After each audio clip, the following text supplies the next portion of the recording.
नमस्कार आदाब। उस्मानिया स्कूल के प्रांगण ग्राउंड में फेयरवेल पार्टी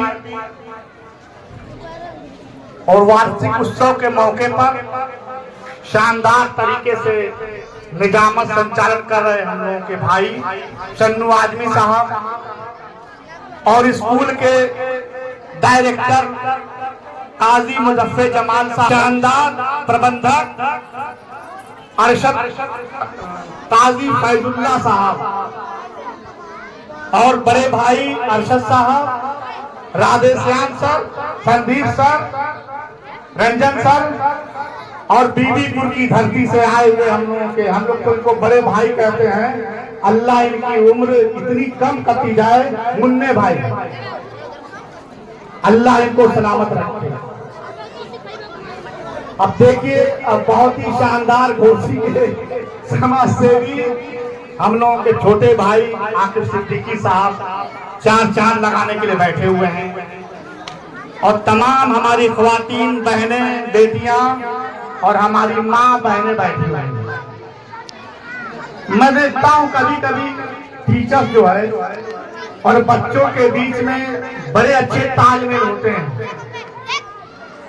जिस तरह से आपकी तरबियत माँ बाप करते हैं, उससे कहीं ज्यादा एक उस्ताद टीचर करता है।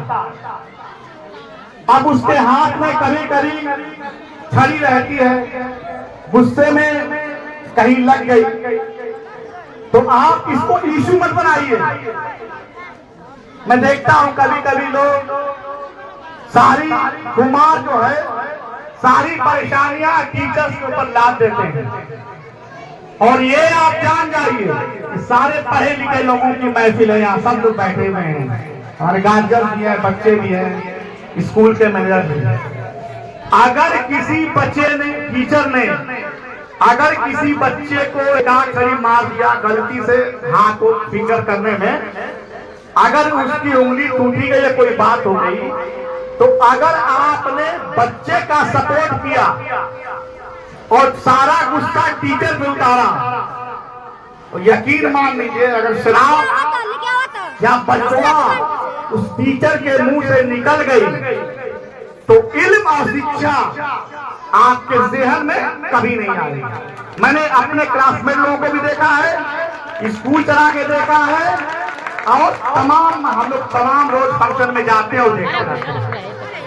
अगर आपको टीचर मार रहा है तो आप ये समझिए कि वो फूलों के गुलदस्ते से मार रहा है। और जो पढ़ाई आपको 1 से लेके 12 तक का जो मजा है पढ़ाई का, क्लासमेट का, वो आपको 10+2 के बाद नहीं मिलने वाला है।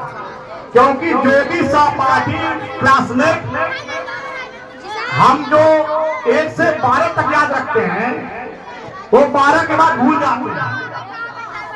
तो ये हमें बहुत ज्यादा ध्यान देना है।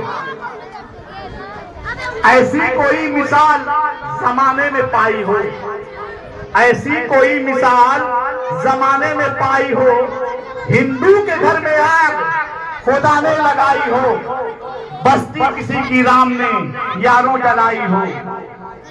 तो तमाम दोस्त हमारे बैठे हुए हैं, अच्छे अच्छे लोग हैं, अच्छे अच्छे वक्ता हैं।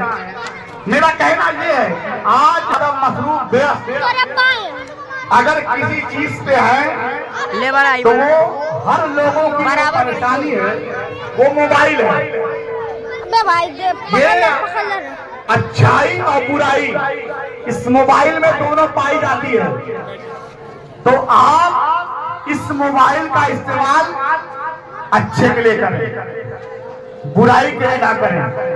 लेकिन मैं उन सभी गार्जियन से, सारे स्टूडेंट्स से, हमारी बेटियां बहनें बैठी हैं, मेरा तो कहना है कि अगर हम इस मोबाइल से थोड़ा सा दूरी 10-15 साल थोड़ा सा दूरी बना दें, तो मेरा मानना है कि जो मंजिल हम चाहते हैं वो मंजिल हमें मिलेगी। क्योंकि मैं सब घर में देख रहा हूँ, मैं अपने घर में भी पीड़ित हूँ, आप सब अपने घर में पीड़ित होंगे। जब हम लोग मोबाइल घर में जाते हैं तो बच्चे पहले ही सेटिंग बना लेते हैं, मम्मी अब्बू 10 मिनट हम देखेंगे, वो कहेगा हम देखेंगे, बांट लेते हैं और ये सबके घर में परेशानी है। तो हम अपने बच्चों को थोड़ा सा मोबाइल से दूर रहने की सलाह दें। और देखिए पिछली बार जब मैं आया था तो एक वादा करके गया था और यकीन मानिए कि वो वादा पूरा होता हुआ दिख रहा है। मैं आपके प्रिंसिपल साहब को, मेयर साहब को दिखाया भी कि घोसी विधायक सुधाकर सिंह की तरफ से इसमें एक हमने वो करवा दिया था, पानी वाला वाटर फ्रीजर। लेकिन हमारे विधायक अल्लाह को प्यारे हो गए, स्वर्गवास हो गए। लेकिन अभी मैं उसमें लगा हूं कि इंशाअल्लाह वो लगे, लगभग हमें लग रहा है कि कार्रवाई लगभग पूरी हो चुकी है। लेकिन ईश्वर अल्लाह ने चाहा तो वो जरूर लगेगा। और भी बहुत सारी चीजें हैं, आप सब दुआ करें कि स्कूल की तरक्की कैसे हो, इस पे आप फोकस करें। लेकिन ये है कि जो जज्बा जो काजी फैजुल्लाह साहब के पास है, ऐसा जज्बा आपके पूरी परिवार के पास हो तो कोई मंजिल दूर नहीं है, वो सारी मंजिल मिलेगी। मैंने बहुत सारी बात कहा, मेरी बात से अगर को कुछ कमी बेसी हो तो अपना भाई बेटा बाप समझ के आप माफ करें। जय हिंद।